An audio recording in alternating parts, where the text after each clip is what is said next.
Okay, hi Saul. I just bought new cooking. Pass me the safer. Okay, never bought today.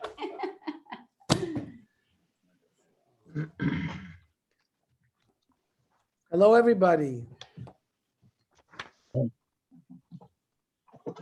I'm gonna send out a safer to the Shem House people.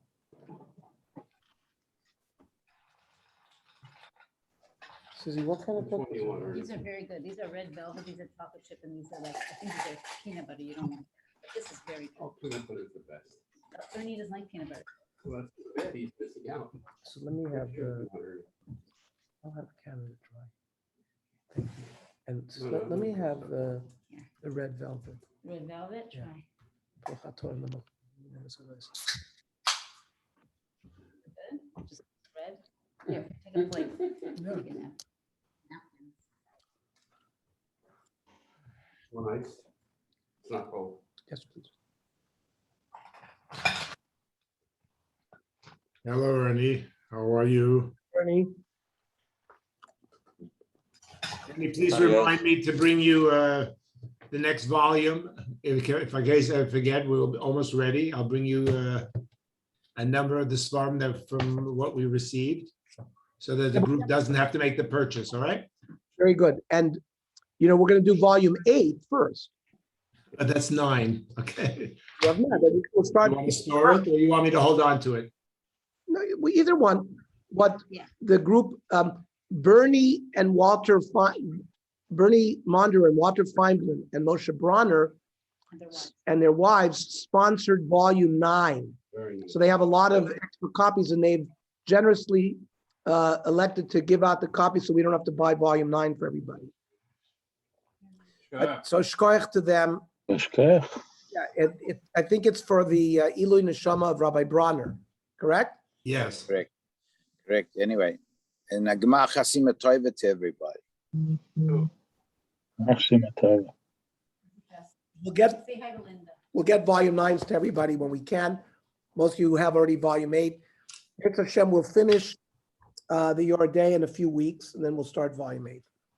So today we left off on page 20, 320, Tefillah during COVID-19 lockdowns and curfews.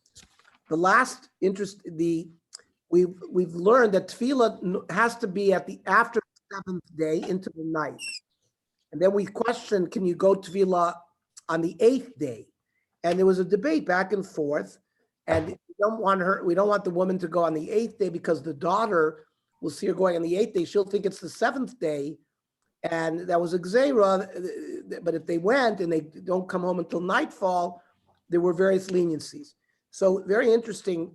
The Shevet HaLevi, based on Rabbeinu Tam, permitted immersion close to sunset even on the 7th day. So in very extreme cases, in consultation with a halachic authority, like if they absolutely needed, they couldn't go that night and they could never had children, and the doctor says they have to have relations that night. So in extreme cases, they might very close to Shkia allow even in the daytime on the 7th day. And in fact, Rav Yosef was even more lenient,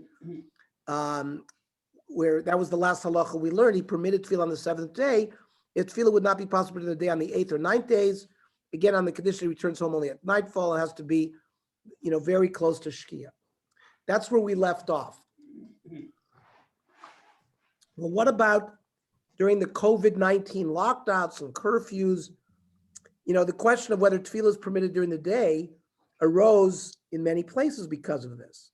There were 3 scenarios which were examples of the challenges that were faced regarding mikveh. Number 1, at the start of spread of COVID-19, concern existed in some places that the local mikveh would be ordered to close before one could immerse. In such a case, if one suspects on the 7th day of Shiva Nikiyim that the mikveh may close that night, would it be permitted to immerse late on the 7th day to ensure that the tefillah can be performed in consultation with the local halachic authority and mikveh attendant? Or alternatively, in cases of lockdown, where the mikveh is only open during the day by appointment, but a woman trying to conceive may lose her chance to do so by waiting until day 8, would it be permitted to immerse late on the 7th day and wait to return home until after nightfall? So that's the most radical of the questions. In other cases, local curfews were imposed by the authorities at night in order to further curb the spread of the infection, in which no one was allowed to venture outside. In some places, exceptions were made for traveling to the mikveh. Curfews were also enforced in some places following the mass riots around the United States following the death of George Floyd. In such cases, where tefillah on the seventh night must be delayed, is it permitted to immerse in the mikveh on the eighth day instead? Does it matter whether one will be able to immerse the following night or not if the curfew is extended? Third case involves places where large numbers of women frequent the mikveh on a daily basis. Due to restrictions and regulations resulting from COVID, the number of women in the mikveh premises was simultaneously drastically reduced from the usual number. And in addition, the mikveh facility often had to be cleaned extensively in between women, though the mikveh water itself has been consistently been assumed to be safe from potential transmission of the virus. I'm not sure they came up with that one, but maybe they tested it. Because of chlorine? Don't know. They don't give us the details as to how they tested that, but I assume the chlorine, would kill virus. don't know. Uh, May or may not. I don't know. It very well may. That's based on a certain level of chlorine, et cetera. That's why they're always testing the pH, et cetera. I don't know. Let's take their word for it that they didn't think the water is a problem. Mashma, that they didn't, change water in between women. They just cleaned it somehow. I don't know. Given the situation, which was relatively novel in some places, it was extremely difficult for all women to have sufficient time to immerse at night. So was there any room for leniency in these cases to allow women to immerse late in the afternoon while it is still the daytime, either on the seventh or eighth day? Remember, the eighth day, the poskim already grappled with that, and there are already leniencies regarding the eighth day, but it was really it was only a Rabbeinu Tam on the seventh day, and you see most of the poskim were very hesitant to give that kind of psat, but that's an irregular case. So it would seem that in case 3, if due to the extensive cleaning and disinfecting procedures, there's not enough time for all women to immerse at night, it should be permitted to open the mikveh early and allow women to immerse while it's still day. This is because concern for infection should certainly be treated as the same level of ones as the case mentioned in the Gemara in Shulchan Aruch. Remember, we talked about ganovim, we talked about wild animal, the oinus, right? They were going to close. It was very cold. It was tzina, pachad ganovim, or they were going to close the sharei ha'ir. We said yichol litvol b'shmini mibod yom. That was the Shulchan Aruch. Aval b'shvi lo tidbo mibod yom. Afal gav dekoinus. But then the other poskim, remember, they modified that. Like we said, Rav Yosef is even more lenient, permits to on the 7th, it feels not possible on the 8th or 9th. But most are not as lenient. Anyways, so is the pandemic, do these reasons rise to the level of Ganovim and Tzina and all of that? So Rav Asher Weiss, Minchas Asher, addresses this and rules that's permitted to open the mikveh during the day. He adds that although poskim dispute, he says the poskim dispute whether the leniencies for tefillah during the daytime apply to cases of needs affecting only individuals. Concern for COVID-19 is considered a public danger that affects everyone, similar to the cases discussed in the Shulchan Aruch. Let's read the Minchas Asher. Hey, also lefit takonos hareshuyos, according to the governmental decrees, yesh lahakpid b'yoyser al chitui hamikveh. You have to clean the mikveh very well. The chol svivotea and the surroundings ben ish ish, between woman and woman. The gam yesh linog larchik et atov lo zumezu. You want to distance the time between one mikveh and the other. Uvaharbe mikvos zebilti avshri. It's impossible in some mikvahs. V'sha'al malat kvodo Osher Weiss is responding to somebody who asked him. So he only talks about allowing them on the 8th day. Nira Parshut, he says it's simple. He says based on what's going on with COVID, it's a good piece of advice. He says, we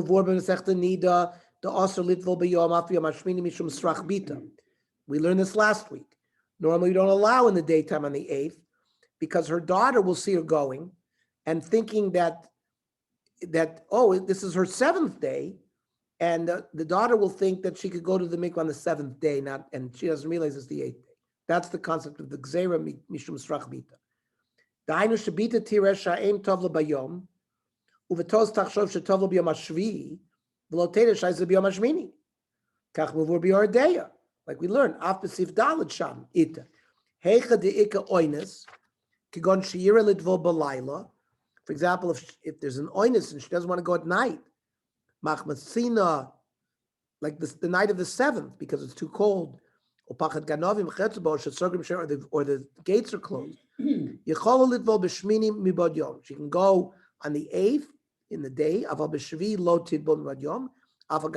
We read this earlier tonight.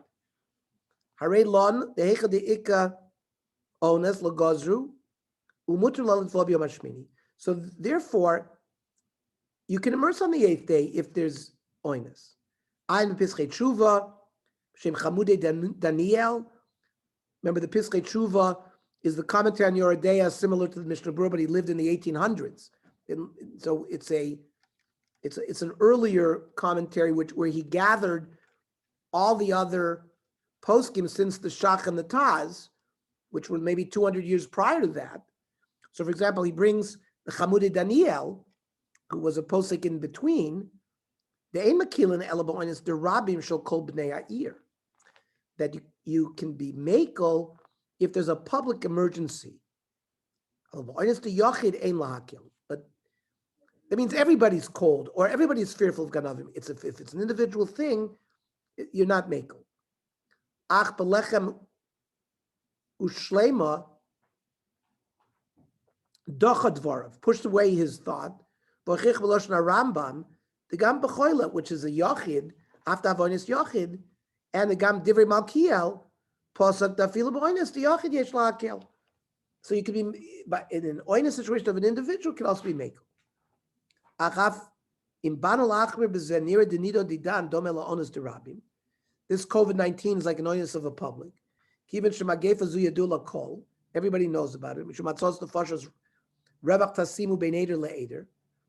We should put a space between group and group.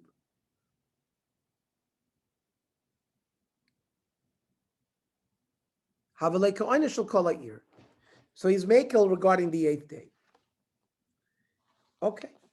In case 2, where lockdowns, curfews, or riots may prevent tefillah at night, it would seem clear that the halach allows daytime tefillah to be performed. This would be similar to the case of thieves mentioned in the Gemara and Shulchan Aruch, or perhaps the case where the gates of the city are closed. Daytime tefillah, in fact, was recommended in some cities, including Los Angeles, during the riots. In other places, special permits were given by the police for women who needed to immerse.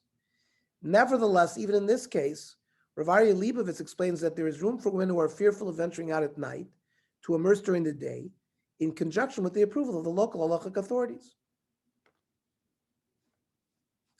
The Nishmat Women's Health and Halacha website, run by the Yoatzot Halacha, discusses a similar case of a woman who could not travel to the mikveh at night towards the start of the pandemic due to a lack of transportation. The response in this case was also that this is certainly considered circumstances that warrant allowing a daytime immersion. The question came in, they shut down public transportation. I can't get to the mikveh at night. Is there leeway to immerse during the day on my 8th day? Yes, in this case, it's permissible to immerse during the daytime of the 8th day, which is the day after the mikveh night, with no constraints on contact between you and your husband immediately afterwards. If you have a daughter who indicates that she understands that you're going to the mikveh, you should explain before leaving that daytime immersion is only permissible now because it's a time of a crisis, and it's not the 7th day, it's the 8th day. Since mikvahs aren't usually open during the day, putting this into practice depends on coordinating with a mikveh and its rabbinic supervisor, And as the pandemic continues, some mikvos may choose to create daytime hours for immersion on the 8th day in order to accommodate women who can't get there at night, or to ensure that all women of the community can be accommodated. In case 1, concerning Tefillah on the 7th day before nightfall, the situation is more complex, as we have seen that this was only permitted in extreme situations. It would stand to reason that if there was a real concern that the mikveh may be closed by local health authorities, the poskim cited above, who permitted Tefillah on the 7th day in rare situations, we said Rav Avadia Yosef would likely allow it. It's possible they might permit as well in a case would have been verified that the woman might lose her chance of conceiving if she waits until the 8th day to immerse. So I think with our background that we had based on last week's learning, this gives us a very good insight into how the poskim dealt with this emergency. Page 324. We're going to talk about the procedure of immersion. How do the women actually go toivel? Privacy during immersion. Because of the efforts to prepare for immersion and the specific timing of traveling to the mikveh, so if a woman is not careful, family or neighbors may discover when she plans to immerse. The halacha specifically articulates the imperative not to publicly discuss one's immersion plans. And before discussing the halacha, we will first note that the halacha puts a great premium on modesty in all its aspects. While modesty of dress is widely discussed, the importance of modest speech and behavior is underappreciated. Chazal understood the profound significance of marital intimacy.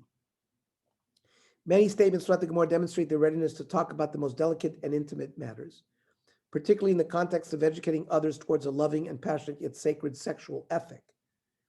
This notwithstanding, the sages saw sophomoric humor and even casual chatter or gossip about private matters as vulgar and offensive. Let us see 2 sources that demonstrate Chazal's sensitivity to the value of discreetness in intimate matters. The Gemara in Ketubah stresses that one should not publicly discuss the matter of a newlywed couple's intimate actions following their wedding. Says Masechta Ketubah Ches Amud Beis, Amar Rav Chanan Barav, Hakol yodim kala l'man nichnas l'chuppah. Everybody knows why the kala is going to the chuppah. Ela komenavel piv, but if somebody has a dirty mouth, umotzi dvar nevala mipiv, and speaks nivul peh, afilu nechtam lo gzardino shel shivim shana l'tova. Even though he has a decree, previously decreed to him, that he's going to have 70 good years, nepach alav l'ra, immediately it will go to bad. So while Rav Chanan bar Rav clearly is strongly condemning the speaking of profanity, the nature of this offensive speech remains ambiguous. At the very least, Rav Chanan bar Rav is criticizing vulgar expressions, specific language which is unbecoming in describing intimate relations. However, he may be describing a more subtle impropriety. While a wedding ceremony broaches the boundaries of the most private aspects of a person's life, even in that context, there's a clear demarcation line of what should and should not be said. Perhaps even in that context, it is vulgar merely to speak about the discrete matters which are beyond the public ceremony. And that's evident from the Gemara Bava Metzia. Damar Avidamar Shmuel, Bahani Tlas Mili, Avidi Rabbanon, the Mishano Bimilayu. We're not allowed to lie, or let's say, tell a white lie, or not be completely honest. But in 3 areas, the Chachamim allowed you to. B'maseches, for example, regarding your learning, you're supposed to hide exactly how much knowledge you have. You're supposed to be an onav regarding your learning. B'puria, sexual matters. Uvushpizicha. And you should not necessarily go around saying, wow, that guy hosted me, fantastic, because it's going to put a lot of pressure. Other people will go and want to be hosted by that person as well. So you should be an onav regarding making statements like that. And you can even lie. So Rashi, the Rashba, and the Meiri all understand this to mean that one may make misleading statements or even lie directly, although that's normally forbidden midaraisa, in order to obscure knowledge of one's intimate life. Returning to the laws of Tefillah, the Ramah writes that a woman should conceal her immersion from others. Ramah in Yordei Yaakov Tzarech Eretz, Yesh Kosfiu, Sheyesh Leisha Lios Tznua B'Leil Tefilasa. She has to be very modest the night she goes to the mikveh. That's the meaning of women, to be very discreet about the night that they go to the mikveh. She shouldn't go in a big, make a big to-do, or b'fnei abrios, in front of people. So people wouldn't realize what's going on. Contemporary poskim such as Rovadia Yosef confirm the Ramah's policy, but they clarify that a woman should not hesitate to enlist knowing help from others if this is necessary to allow her to immerse on time. Aisha Tzricha Latzniya last year's Dvar Tivla Sanachem. She has to hide the details of her tefillah. So people shouldn't recognize she's going to the mikveh. She shouldn't make a big tumult as she goes out of her house and her neighbors see what's going on. Should be quiet and modest. Not enough to hide it from people in her neighborhood. And she should hide it from people who are snooping or following her.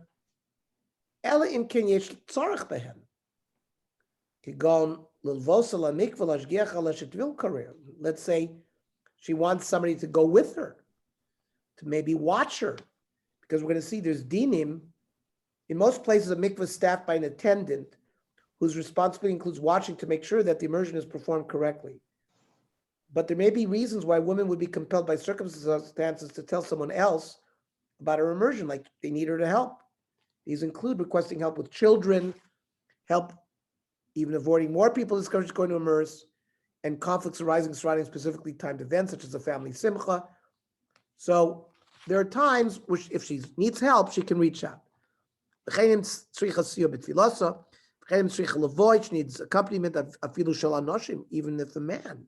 Let's say there's a danger there.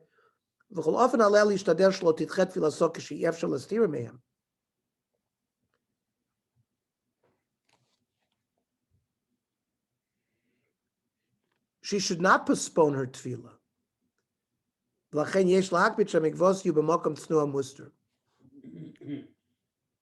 Means even if it's hard to conceal, she shouldn't necessarily not go to the mikveh for that reason. And that's the reason why the mikvahs are placed in very discreet places. Rav Binyamin Forst echoes the same idea, that she should not delay her immersion simply because individuals will find out. So if the greater community will discover her plans, then there's room to be lenient. At times, tefillah may be delayed in a situation where on a particular night her tefillah would be especially noticeable to the public. However, one should not delay tefillah merely because parents or in-laws will be aware of their tefillah. Tefillah should certainly not be delayed if they do not yet have a son and a daughter, where the mitzvah of peruvu is imminent.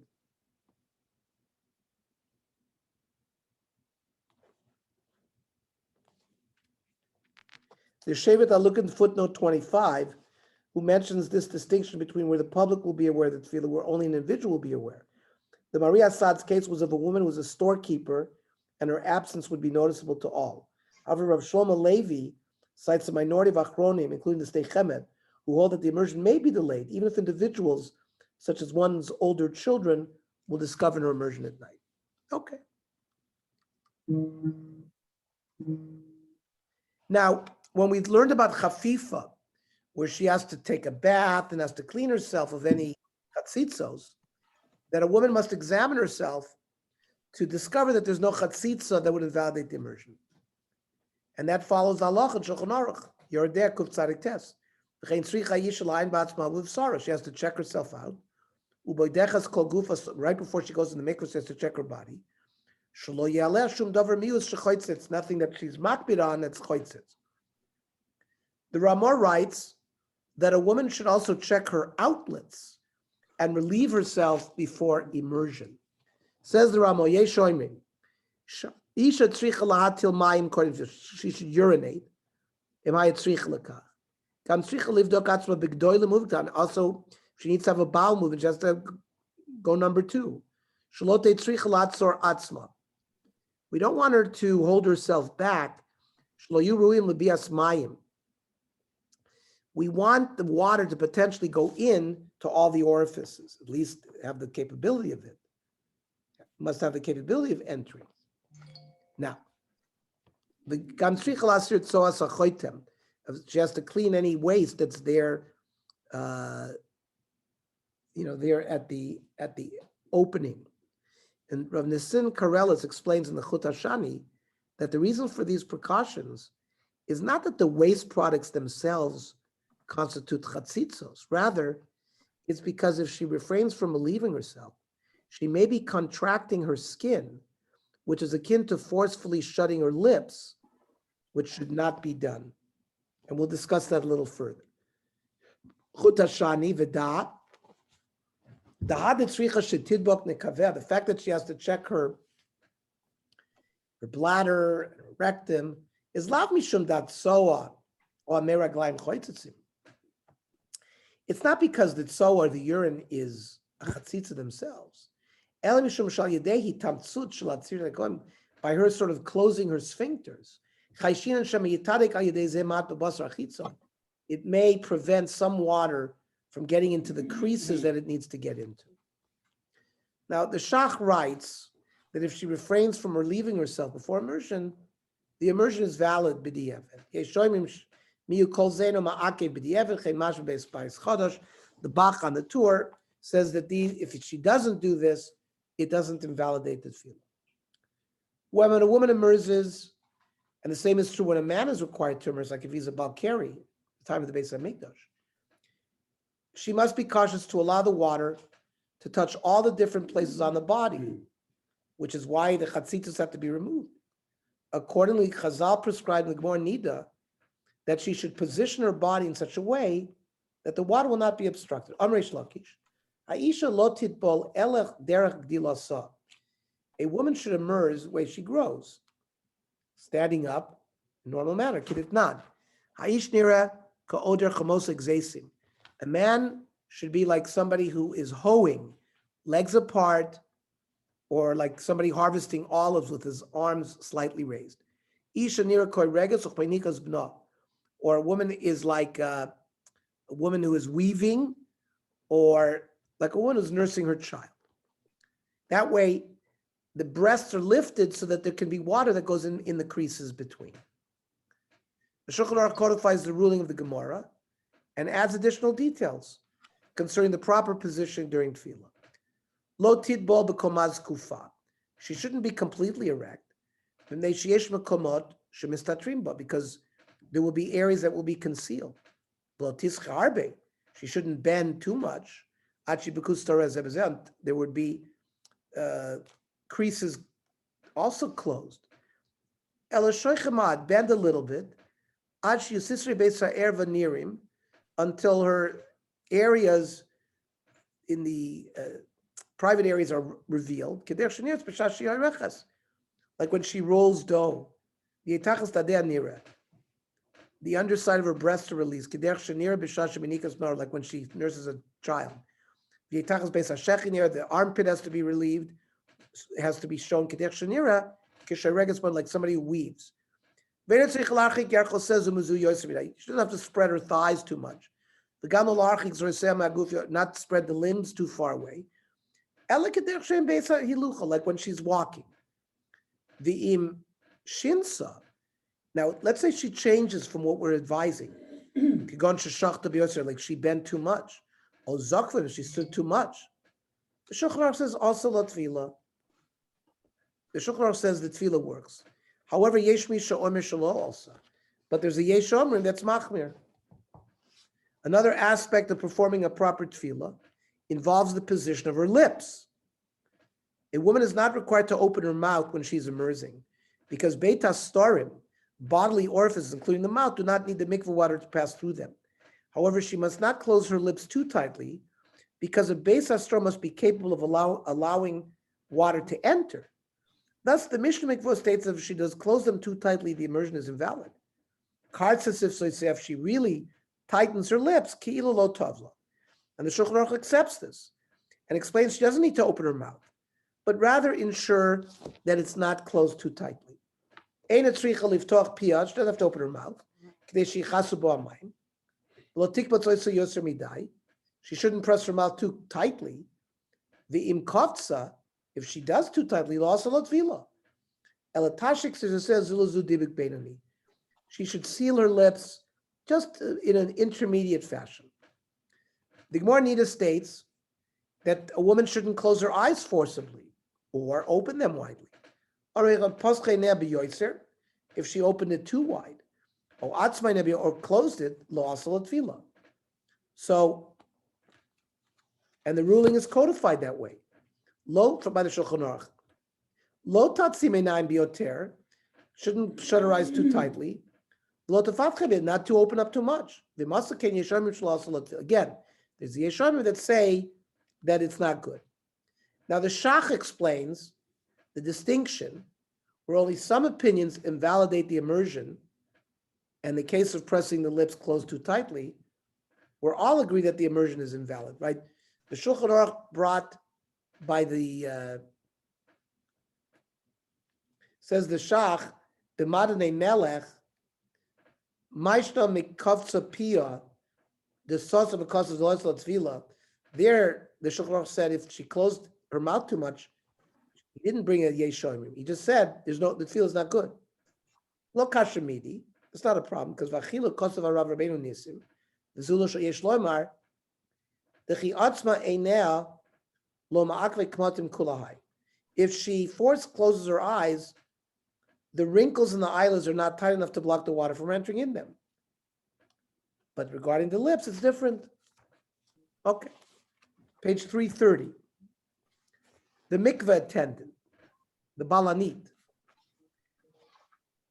In order to have a proper immersion, a woman's entire body and all of her hair must enter into the mikveh.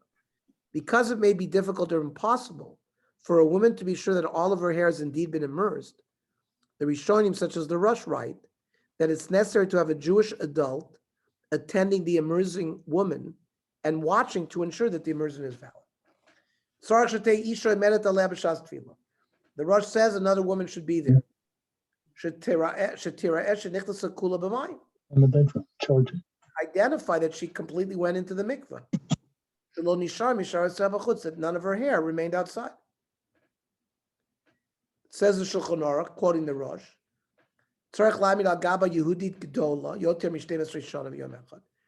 it's got to be an adult above, a girl above 12.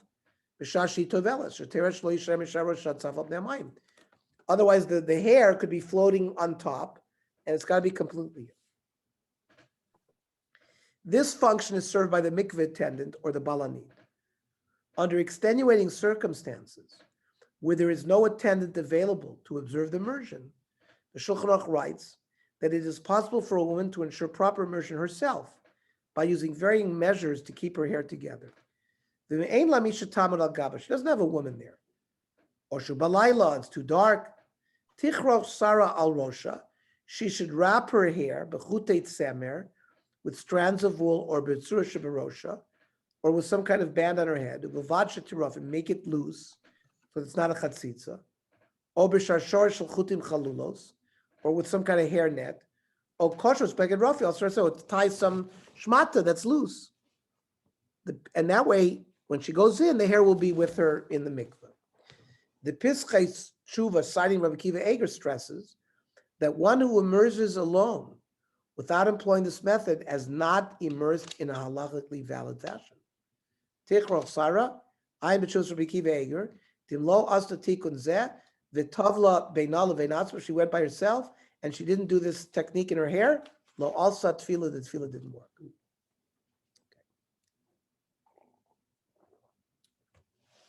What about page 332? What about the bracha? Ala tefillah. As in many other positive commandments, the mitzvah of immersion is accompanied by the recitation of a bracha. The Rishonim debate whether a woman recites the bracha immediately before immersion or immediately after immersing. The basis for this debate can be found in the Gemara's discussion about the timing of bracha when a convert immerses to complete the conversion process. In this case, the Gemara in Psachim says the bracha is recited after the immersion. Sechta Psachim Zayin Amud Beis. Kula Alma Mia mikar binyan lebruchi. Normally, we make brachas before mitzvahs. Inolon, Darmi Damar Shmuel, kol mitzvahs b'varach aleim oiver l'asiyosim. We always make brachas before we do the mitzvah. Rav Amri, chutz min tefillah. The exception is tefillah, because before he goes into the mikveh, he's not Jewish. What kind of bracha can he make? Dakati gavr lo chazi. And itmar ta'ina machi tolov Allah. After the ger goes in and comes out, bali also when he comes out, Omer baruch Hashem mitzvah tzvanu ala tefillah. Some Rishonim understand this more to say that a ger is a singular exception, because it's technically impossible to recite the blessing before immersing when one is not yet Jewish. The Gaonim, the Rif, and the Rambam take this approach and argue that when a woman immerses to purify herself from being a nida, she recites the bracha before immersion. Says the Rambam, Hilchos Brachos, Ein lecha mitzvah shemavarchen achar asiyos lo'olam. We never make a bracha on a mitzvah after we do the mitzvah. When we do the lulav, we say Asher al netilas lulav, we shake the lulav, and this, with every other mitzvah. Ela tefillas hager bilvad, says the Rambam. She'eni yochel lo imar sheki d'shon mitzvah v'tzivanu v'adayin lo niskadish lo nitstape. He's not a Jew yet. Ad sheyitbo. And Omer Rabbeinu Chananel b'shem Agon.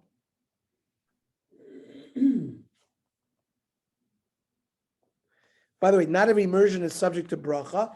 Many men have adopted the practice to immerse at regular intervals. These immersions are not obligatory, and they're not subject to the recitation of a formal bracha. When we go to the mikvah before Rosh Hashanah, Yom Kippur, we just go to the mikvah. We don't make a bracha. In the time of the Beis HaMikdash, when a man was a Balkari or Tumazav and needed tefillah for tahara purposes, in order to go to the Beis HaMikdash, not for a korban, of course, then the men made a bracha as well. So the Gemara in Pesachim says, Omer Rabbeinu Chanal b'shem Agon, Davka b'tfilas ger, makes the bracha afterwards. Lo chazi kodem tefillah, to lo matzi l'meimer v'tzivanu. Dakati nachri is still a Gentile. Aval sharchi chayavi tefillah, but other people who need tefillah, kagon balkari chayotzebo, mutter levarech, he can make the bracha before. Afal pichein oimeri, dein likor benoshim shemavarchos achrat. We shouldn't scream at women that make the bracha after. Kivan de'iket tefillas ger, because there's a precedent of tefillas ger, the lo matzil varach. So lo chilku. So they made like a low plug. On the other hand, Rashi, the Bahag, the Raven, and others cited in Tosfos argue that the immersing nida should recite her bracha after immersion. Rashi in Pesachim, in that sugya there, says Dakati gavr lo chazi, mishmahu tvila tikud b'chol tfilas b'chosel b'sof. Because of the ger, it was established that for all tfilas the bracha is at the end. The dispute continues between the divergent positions of the Shulchan Aruch, who rules to recite the bracha like the Rambam and the Rif beforehand, and the Ramah, who follows Rashi, the Bahag, the Raven, and the others in Tosfos, who rule that you should recite it after, while she's still standing in the water. The Shulchan Aruch says, Kishaposhetes milvavsheha, when she undresses, and she's kishomedes bechaluka, and she's in a robe, tevorech, asher kishem mitzvah mitzvah ala tefillah, v'tivshot chaluka, she should take off her robe, v'titvon, go into the mikvah. V'im lo bercha az, and if she didn't make the bracha, tevorech lachar shetikonis ad savar b'mayim, she should go into the water up to her neck, and then make the bracha, and then dunk. The imheim tzlulim, if the waters are clear, so then there's a problem, because you don't want to utter the name of Hashem and have no separation between the makom erva. So ochartam bragleo muvareches. So again, the mikvahs then were probably, the floor was muddy, so she would sort of stir up some mud with her foot, so it would make the water not clear. So then she could make the bracha, and then she could dunk. That's how the Shulchan Aruch paskins. Says the Ramah, v'yesh ha'omrim shelo tevarach ad achra tefillah. Says the Ramah, v'chein noagim. And that's our minig to do it after. Shel achra tefillah. Ba'odo medes b'soch hamayim while she's still in the water. B'chazis atzma b'vigda or b'chaluka. She covers herself with her clothing or with her robe and recites the bracha. Now, let's look at the footnote. The Shulchan Aruch presumes that the floor of the mikveh had muddy earth. A woman is therefore able to cloud the water by stirring up the debris that sits at her feet. Nowadays, when mikvahs do not usually have muddy water, the common practice is to fold her arms across her body to separate between the area of the body that is considered erva and the rest of the body. This practice, in combination with the opinion, the Shach and the Taz, that hold that even clear water may serve as a separation between her mouth and the erva, is sufficient to allow reciting the bracha in the water for Ashkenazim. Thus, the common custom today is to immerse twice. She goes in the mikvah, she doesn't say the bracha yet. She goes in, she immerses, she recites the bracha in between the two in the manner described here. Means she goes in the mikvah, she comes out, she crosses her hands, to separate. She makes the bracha, and then she immerses again.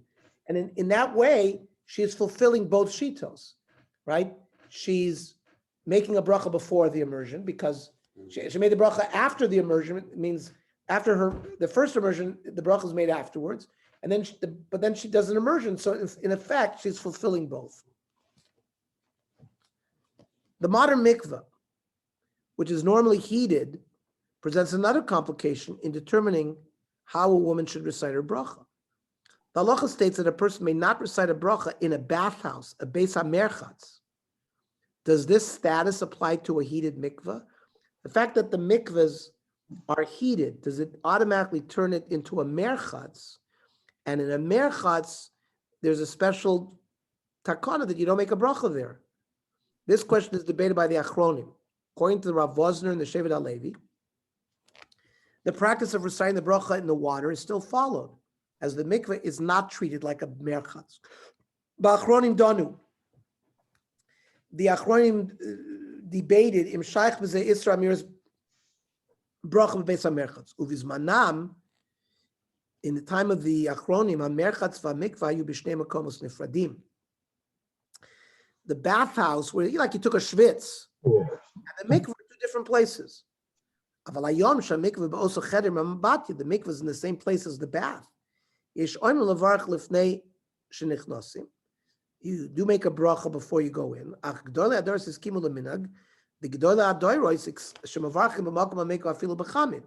that you can make the bracha in the mikveh even if it's hot water. The mikveh ain't a kemerchatz. That's not a merchatzos. Ain't a mezomos yos every merchatz kar. Our bathhouse don't steam, than regular bath places. We call malkam kos v'achronim because they had to lebirchas hatfila bilvad. That's for birchas hatfila. B'shar brachos utfilas kelim, but you can make another bracha in a elis bachal heter zeh. You can't make a bracha in a mikvah on something else. For tefillah, you can. He says not to answer amen to the bracha of tefillah. On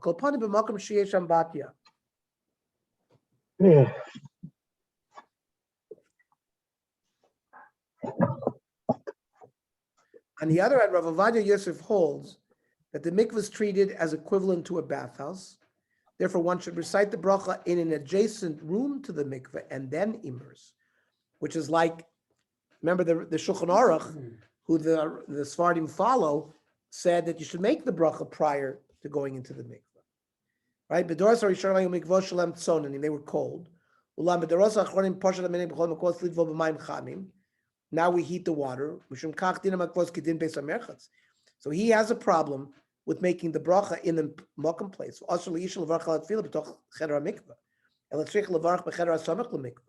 She should make the bracha in the room next to the mikveh, while she's still in the robe. Then she should take the robe off. Be'ein omer ve'ein dvarim.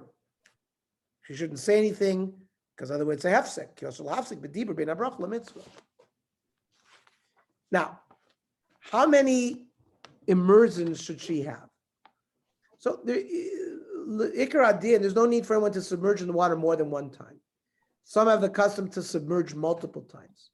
Rav Wosner explains the Shla mentions submerging 2 distinct times, which is the common custom of Ashkenazim today, while reciting the bracha in between the 2 immersions. And some suggest other numbers. Says the Shevet HaLevi, Rav Wosner, Ube'er heitev, muva mishla kadosh, litvol shtei pa'amim, tefillah achas kodem ha'bracha, tvarch b'shuv tidbol, right? One tefillah before she makes a bracha, then she makes a bracha, then she goes again. Kidei she'over lasiyot v'gam achar siyot. And he says, beferish, we're trying to be Makai in both opinions, that it should be said before the act and after the act. This has been the practice for many, many, many generations. The Chavos Yair gives multiple reasons why to go twice. Like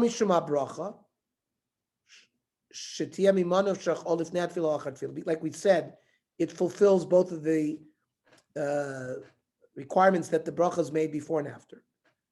It's sort of like a backup. Maybe the first tefillah wasn't perfect, so the second tefillah is a backup. Oh, mishum tosefes tahara tshuva, extra tahara and extra tshuva. The Sefer Chasidim calls of shetoiv them sholish pamim, 3 times. Yeshod minagim, esrim v'25, v'sheva v'esr tefillos. So I was taught I started going to the mikveh Yom Kippur when I was 13, because I was already serving as a chazan at that time in Beth Jacob. And we were taught to do it 3 times, to go under 3 times. I don't know what anybody else's minig is, but that's been my minig. Maybe it's based on the Sefer Chasidim. A corollary issue of the different customs mentioned revolves around a person's ability to change her practice. If she's been accustomed to submerging numerous times, but then wishes to submerge for less, does she have to go to a Rav, a Beis Din, for Hataras Nedarim? Like any practice that if you do year after year after year, if you want to change it, sometimes you have to have Hataras Nedarim. So Rav Ovadia Yosef rules that performing Hataras Nedarim is appropriate, but not necessarily necessary. Each atavelas achas sfira shiva nekim. Daila betvila achas uvat. She only has to dunk once. Ba'ofen shekol gufa v'sarasei yubdach should be mikvah, as long as her body and her hair is in the mikvah. V'yesh noshim shenagu litvol shtei pamim or shalosh pamim. There were women who had a minig 2 times, 3 times. V'yesh shenagu litvol sheva pamim. The ain't ze min adin. All these things are not min adin. Elachum ba'am al toisefes tahara. It's just to add tahara. Isha shenaga came. V'rotze levatel minaga. If she wants to break her minig, rishoyis lasa came. Uminadin eina tzricha afilo hataras nedarim al kach. She does not need hataras nedarim. Mikol makom tov shetas hatorah minhaga. Strictly speaking, she doesn't need it, but it's good for her to do so. Okay. You can see a summary of all the halachas that we learned so far in the back here. Let's go to page 351 and begin the discussion of the laws of vestos. In the previous shiurim, we have studied many of the halachic aspects of the nida cycle, including ktamim, archako, yeshiva, nekim, and the tefillah. In this year, we'll examine some of the basic principles of vestos, the halachos related to a woman's expected time for seeing menstrual blood each month. That means she sees every 30 days, or she sees every 25 days. And therefore, what is the practice that they have to do, let's say every 25th day, as well as a few of the practical applications of these principles. So when must the couple, separating before the veset, when must the couple separate? In general, a woman's menstrual cycle usually begins each month around the same time. The Gemara Nida states the guest that usually comes at the appointed time. From a halachic standpoint, it's important to determine when the period is most likely to begin, to prevent a husband and wife from the thorny circumstance of the onset of menstruation during relations. Avoiding such an outcome is the basis for the ruling of the Gemara Nida that a husband and wife must separate during the time of the Vesed. It says, "V'hizartem epnei Yisrael mitumasam." The Jewish people should be careful about their tumah. Mikana bar Yeshia azor l'bnei Yisrael sheyifrishu min neshaseim samach levesta. Husbands need to separate from their wives near their veset. V'kama amarava oina. Oina is a 12-hour period. Either the 12-hour night period or the 12-hour day period. It's a 12-hour period. V'zartem bnei Yisrael v'samach lei v'hadava b'nidasa. Says Rashi. That it's connected to the separation for a nida.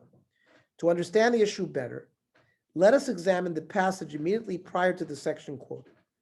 The Gemara previously cited conflicting baraisos concerning the opinion of Rabbi Yehuda and whether the couple must separate before or after the time of the Veset. For example, let's say the Veset is the morning of the 25th. So do they have to separate before, let's say 12 hours before the previous night, or at the time of the Veset, or maybe they don't have to separate that morning? The Gemara then resolves them by explaining that it depends upon what time of day or night the menstrual bleeding began. Tani Chana Rabbi Yehuda Oisro Lifnei Vesta. Rabbi Yehuda prohibited before the Veset, Umatir Lachar Vesta. But they permitted after the time of her fixed cycle. Tani Rabbi Yehuda Oisro Lachar Vesta, Umatir Lifnei Vesta. That Rabbi Yehuda permitted before the Veset. It seems to be conflicting. Loi kasha hadrig lemechsa b'sofle. Depends if she was normally to see blood at the end of the night, or hadrig lemechsa b'tchilas, or she normally sees blood at the beginning. Rabbi Yehuda. So according to the Gemara, Rabbi Yehuda holds that the time of separation is always one complete unit of a day or a night. It's a 12-hour period called an ona. The couple must separate during whichever complete ona the woman expects to bleed. Thus, if she expects to bleed towards the beginning of the morning, then the prohibition applies from sunrise for the rest of the day, most of which is following the expected time. While if she expects to bleed at the end of the night, then they must separate for the entire nighttime, most of which was before the exact time of her Veset. The Gemara then attempts to bring a proof against Rabbi Yehuda from the Baraisa and responds that the Baraisa can be understood to mean that the time of the Veset during which the couple must separate is only the one ona during which the anticipated menstruation occurs. Shulchan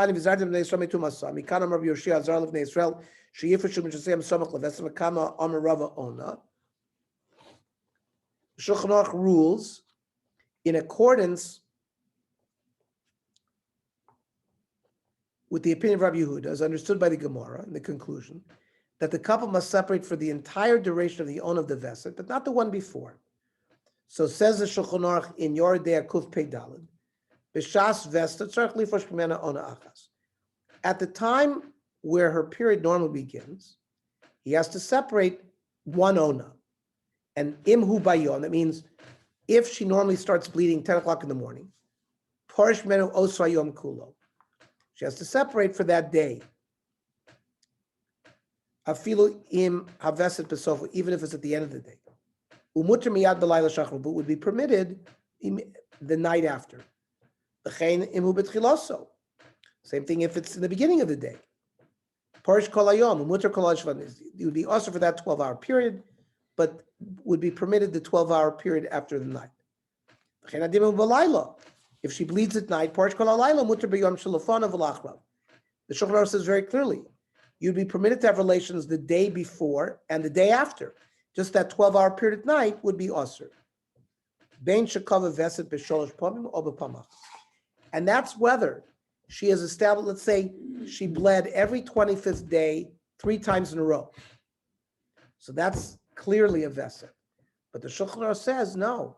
Even if she only did it last month, one time.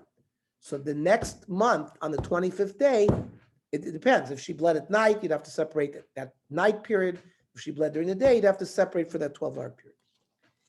That's the Ikar Adin of the Shulchan Aruch.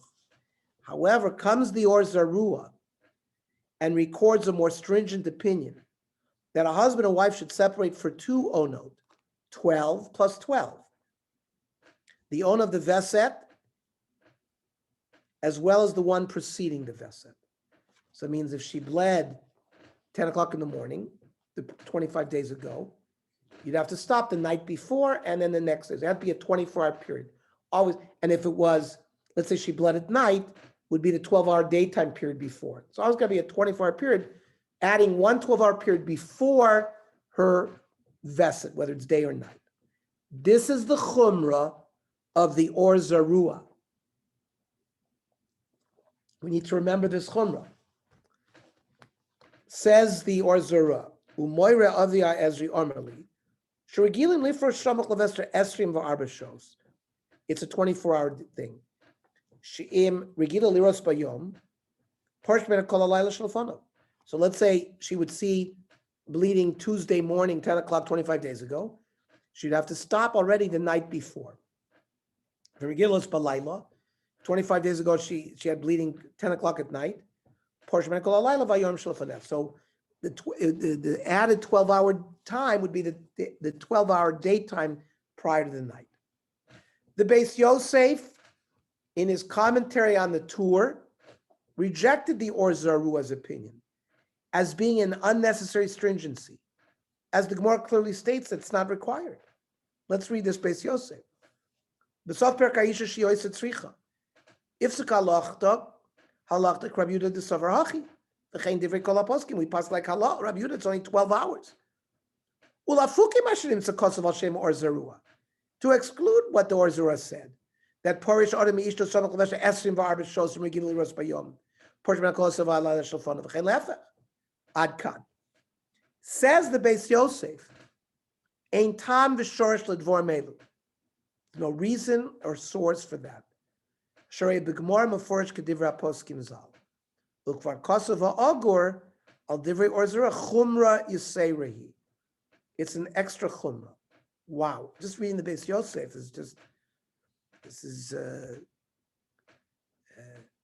how the halacha eventually was poskin. The Shach, right? The commentary on Yoreh De'ah of Shulchan Aruch ruled in favor of the Or Zarua, despite the objections of the Beis Yosef. So the Shach says, the Tzorch Lomer, the Das Ravan, the Vada im Yesh Lo Veses Kavua Bayom, Kagon Shesh Lo Veses L'Ros Lo'olam B'tchiloso. She always sees bleeding in the beginning of the day, Lo'olam B'mtziyoso, Lo'olam B'sofo. At the end of the day, Ein Tzorch Lifro Shel Oso Yom Lo Lofonov. She doesn't have to stop the day before. If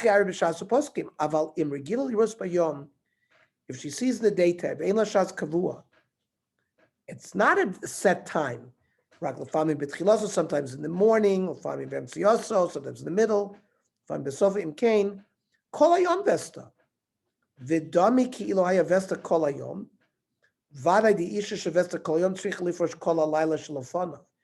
So it's not like she has her vesset just in the morning.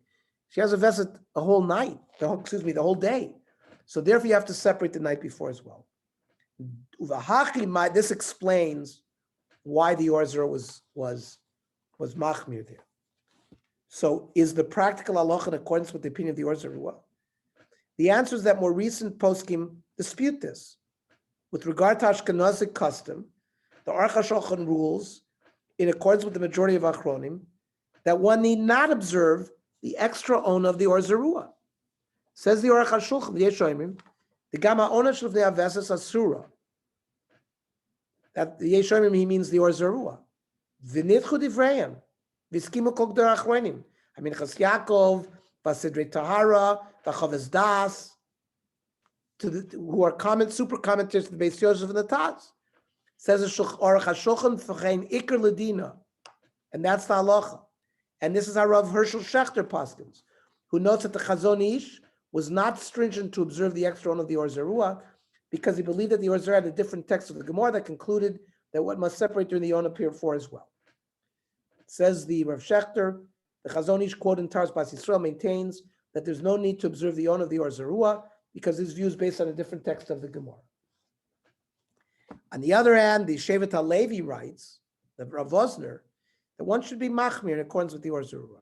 Rav Vosner explains that it is clear from the more recent versions of the Or Zarua that his ruling was intended only as an additional stringency and was not meant to argue against the Gemara. while in the Beis Yosef's version of the Or Zarua, it's presented as a prohibition.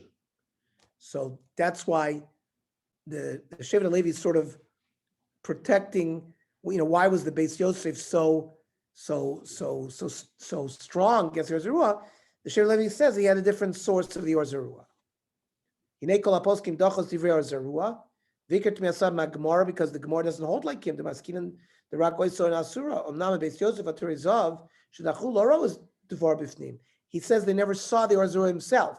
Kivan shelo nitfas b'mim was not printed in their time. Ulcha'ei, but now shenitfas b'vor sham shlo kosov neged Gemara. He didn't write against the Gemara. Raku inyan shel chumra. Shekiblu latzman gdola rishonim. V'lo niskar b'shulchan aruch of Ramah. Ach kivan she'eno satira to the Gemara, eino tam shlo lisokein. He says no reason why we shouldn't pass like the Or Zarua. Aval b'shashar rishon karama v'arashba. Lo kosval no oina achas. How did Rav Moshe paskin? And this is how we'll conclude. Recommends find the opinion of the Or Zarua. Roy lahachmir. Gam ken chumas Or Zarua. Hamuva b'shach. Lifresh oina achas smucha lo nisav vesed. Im lo b'mokam hatzorech. And the Sephardic practice of the Darchitari, he also writes that for Sephardim, it's appropriate to be machmer like the Or Zarua, though it's not required. But Rav David Yosef writes that the Sephardic custom is not to be concerned with the Or Zarua. Sunrise and sunset, rather fixed time of day. Anyway, so we'll finish this next time, but I think we got a good picture of this very hot machlokas achronim, the achroni aposkim, or Chashulchan versus Rav Moshe, regarding this issue of the Or Zarua. Okay. Sure. Everybody have a Gemar Chasima Tova, an easy fast. Toive, Toive. easy fast. Kol tov. Be well. All of Next everybody. Tuesday is Sukkot, so we will resume a couple Tuesday, 3 Tuesdays. I'll send an email to everybody when we. Shkoyach, Right after- shkoyach, Benny, shkoyach. Thank you. Marsim Tova. Kol tov, with Marsim. Toive.